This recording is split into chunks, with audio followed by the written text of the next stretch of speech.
Today we will discuss conditional and converse statements. Through this discussion, you will learn to identify and explain conditional statements, create your own conditional statements, exchange the hypothesis and conclusion of a conditional statement, and use a method to produce and test the converse of a conditional statement. Let's begin. You may know the word converse for a verb meaning to chat, or for a noun as a particular brand of footwear. Neither of those is how mathematicians use converse. Converse and inverse are connected concepts in making conditional statements. To create the converse of a conditional statement, switch the hypothesis and conclusion.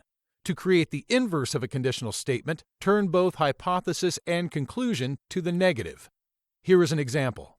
If I eat a pint of ice cream, then I will gain weight. This is the conditional statement. If I gained weight, then I ate a pint of ice cream.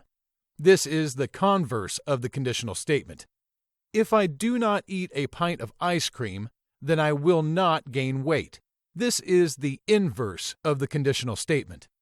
Conditional statements set up conditions that could be true or false. These conditions lead to a result that may or may not be true. Conditional statements start with a hypothesis and end with a conclusion. Here are two examples of conditional statements. If a polygon has exactly 4 sides, then it is a quadrilateral. If triangles are congruent, then they have equal corresponding angles. You can always test the hypothesis. Does the polygon have 4 sides? Are the triangles congruent? If the hypothesis is false, the conclusion is false. Here are two examples of conditional statements with false hypotheses. If I am 9 meters tall, then I can play basketball. If a square has 3 sides, then its interior angles add to 180 degrees. You can test the hypothesis immediately. Are you 9 meters tall? Do squares have 3 sides? These conditional statements result in false conclusions because they started with false hypotheses. Conditional statements begin with if to introduce the hypothesis. The hypothesis is the part that sets up the condition leading to a conclusion. The conclusion begins with then, like this. If my dog barks, then my dog observed something that excited him. You will see conditional statements in geometry all the time. You can set up your own conditional statements too. Here is one for an isosceles triangle. If the triangle is isosceles, then only 2 of its sides are equal in length. You can switch the hypothesis and conclusion of a conditional statement. You just take the conclusion and make it the beginning, and take the hypothesis and make it the end.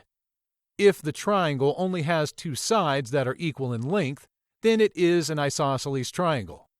The converse of a true conditional statement does not automatically produce another true statement. It might create a true statement, or it could create nonsense. If a polygon is a square, then it is also a quadrilateral. That statement is true, but the converse of that is nonsense. If a polygon is a quadrilateral, then it is also a square. We know this is untrue because plenty of quadrilaterals exist that are not squares. Many times in geometry we see postulates, statements that are assumed to be true, and theorems, statements able to be proved that seem like they could become conditional statements and converse conditional statements. Parallel lines never meet. Postulate. If 2 lines are parallel, then they are lines that never meet. Conditional statement. If 2 lines never meet, then they are parallel. Converse. Example number 2. Adjacent angles share a common side. Postulate. If angles share a common side, then they are adjacent. Conditional statement. If angles are adjacent, then they share a common side. Converse.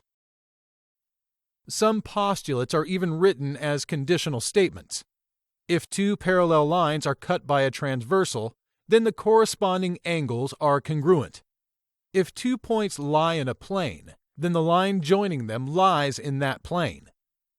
Congratulations! You now understand conditional statements and the converse and inverse of those statements. You also know how to determine which statements are true and false.